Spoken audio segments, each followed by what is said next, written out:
겁쟁이 한신 오도 가도 못하고 싹 몰살이다. 이게 왜 중요하냐면, 자, 황하를 건너서 남들은 안 쓰는 방법을 통해서 이겼거든요. 고민이 생기죠.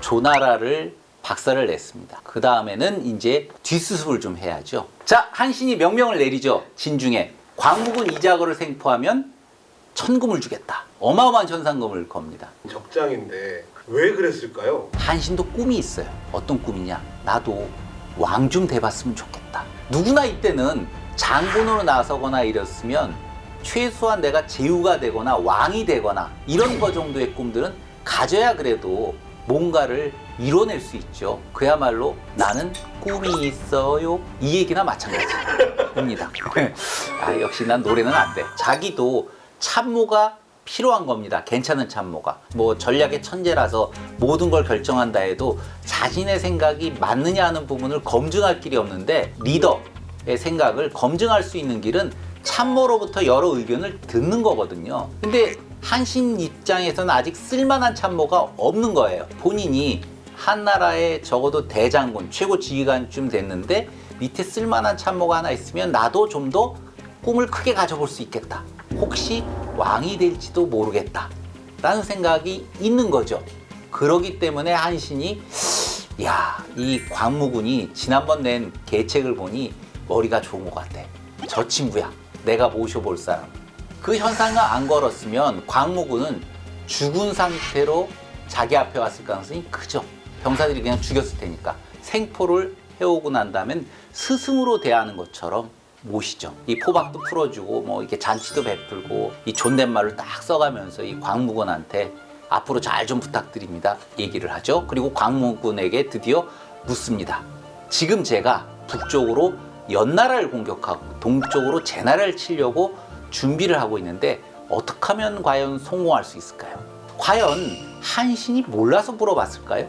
그런 건 아닐 겁니다. 자신의 생각과 광무군의 생각이 맞는지를 아마 맞춰보기 위해서 이야기를 했겠죠. 그랬더니 광무군이 이런 이야기를 합니다. 처음엔 사양하죠. 전장에서 진 패장은 전술이나 전략에 대해서 말할 자격이 없다. 사실 맞는 얘기죠. 내가 졌는데 뭔 얘기를 하냐.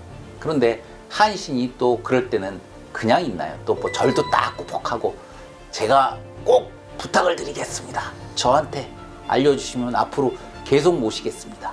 광무군의 이야기는 간단합니다. 자, 장군이 어쨌든 조나라의 20만 대군을 무찔렀죠. 그리고 진여도 죽였기 때문에 지금 전국적으로 이름이 났을 겁니다. 당신의 부대가 어마어마한 부대다 라고 한 소문이 쫙 퍼졌을 텐데, 그럼에도 불구하고 지금 백성들은 굉장히 힘들어하고 병사들도 지금 너무너무 힘든 거죠. 여기까지 원정을 왔기 때문에. 그리고 군량은 지금 대기가 어렵고, 그런 상태를 연나라나 제나라도 알기 때문에 아마 버팅기려고 할 겁니다.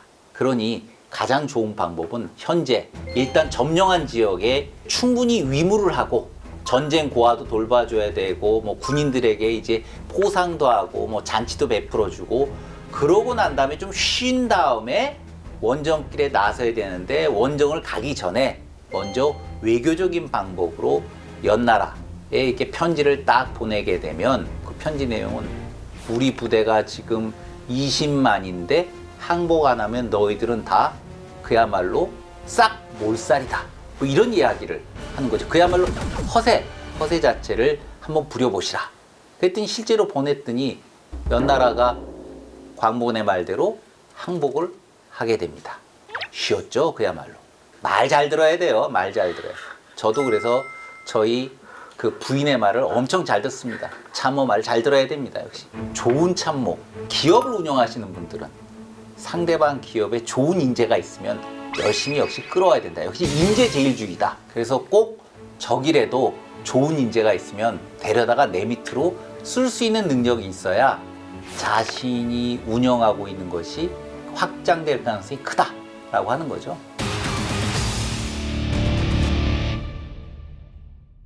자, 이렇게 해서 두 개의 나라를 치고 드디어 제 나라를 또 치러 가게 예. 됩니다. 이 제나라가 사실은 굉장히 큰 나라이기도 하죠. 아마 본인도 뭐 제나라에 대해서는 어떤 동경 이런 것들도 있을지 모르겠습니다.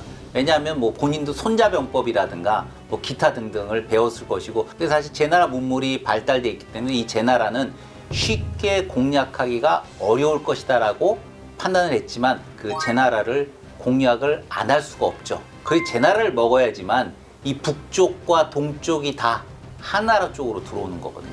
그리고 또 자신의 입지가 굉장히 커지기 위해서는 조나라 이상으로 제나라를 먹어야 되는 거죠. 자, 황하를 건너서 드디어 제나라로 출정을 하기 위해서 군대를 출발을 시킵니다. 이때 당시에 유방이 이 골칫거리인 제나라한테 이 말자라는 역익이 보내서 막 설득을 해서 제나라의 왕이었던 전영이 그 설득에 넘어가서 그래 다시 한나라에 가서 붙지 라고 생각을 하고 있으면서 방심을 하고 있었을 때였거든요. 한씨는 현재 제나라를 공략은 하고 있었습니다. 분명히 공략을 하고 일부 먹기도 했죠. 자, 그런 가운데 소문을 들었겠죠. 역이길 보냈는데 제나라 왕이 한나라한테 항복한다고 하더라.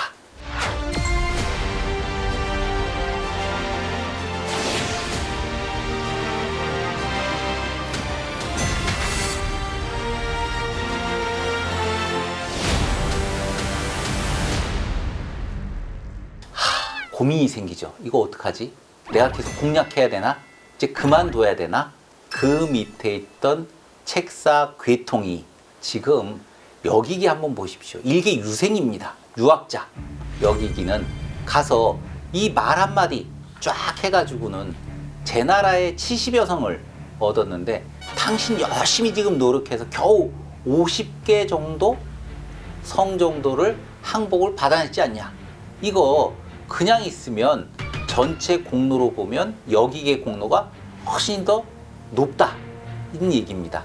그럼 어떻게 해야 되는데 계속 공략을 하십시오. 그러니까 한신이 공략을 하려고 제나라 수도 임치에 가깝게 닿게 되니 제나라 왕은 이거 한나라가 우리를 속였구만. 역익이 이 나쁜 자식 사기꾼 역익이 오늘 처형함. 그야말로 삶아 죽이고 아 이거 어떡하지? 완전히 이거 지금 뚫리게 생겼는데 항우한테 지금 도움을 청할 수밖에 없는 거죠. 이제 유일하게 남은 게 초나라니까. 한씨는 임치를 그래도 점령을 하고 항우 부대와 맞서서 전투가 벌어지게 됩니다.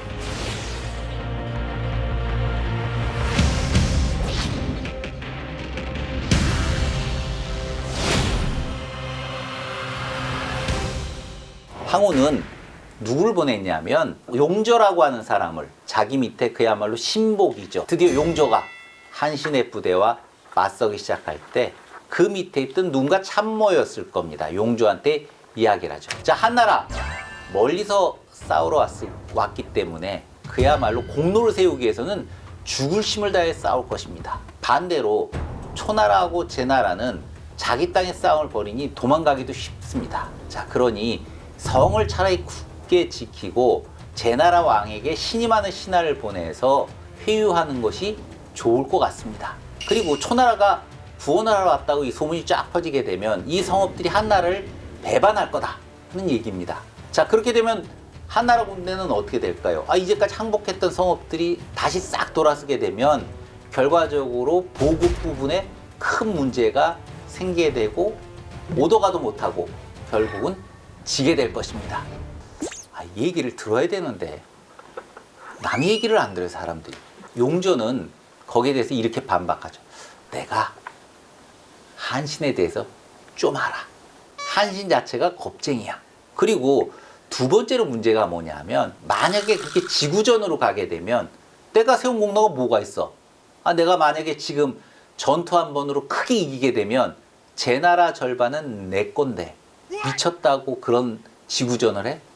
자, 이렇게 해서 양쪽 군대는 전투에 직접 돌입을 하게 되는데 하필이면 이번에도 강물을 사이에 두고 서로 이제 진을 치고 있는 거예요. 한신이 야밤에 사람들을 동원해서 흙으로 만든 주머니 10,000개를 강 상류 쪽에다가 던져 넣어서 상류를 막게 하죠. 다음날 아침 딱 보게 되니 엄청나게 유량이 줄었을 겁니다. 전에는 뭐 배를 타든 뭐 이런 걸 부교를 놔야 건너갈 것 같은데 사람들이 그냥 건너가도 될 상황이 된 거죠. 그래서 본인은 병력의 절반만 이끌고 강을 건너가는 척 하기 시작합니다. 마침 이때다. 용조는 그렇게 생각한 거죠. 왜? 병력이 반으로 쪼개졌잖아요. 이야, 저 겁쟁이 한신 좀 봐라. 내가 이번에 박살을 내야지. 그래서 총출동해서 한신의 부대와 부딪히려고 강으로 쏟아져 들어왔겠죠. 들어오자마자 바로 한신 부대가 내빼기 시작하죠. 그러니 야, 역시 겁쟁이 맞다니까. 겁쟁이 한신 오늘 내 손에 죽었어. 도망가는 거를 추격한다고 용조가 모든 부대를 투입해서 건너기 시작해서 아마 전 부대의 반 정도는, 그래도 반이나 3분의 1 정도는 건넜을 거예요. 그 순간 딱 옆을 보니 저 위에서 물이 확 쏟아져 내려오기 시작합니다. 모래주머니를 터뜨린 거죠. 그 쏟아지는 홍수 속에 혼란이 일었을 것이고 사방으로 흩어지게 되니 그때 한신이 오히려 거꾸로 되돌려서 용조의 군대를 박살나게 되고 용조 역시도 죽게 되죠.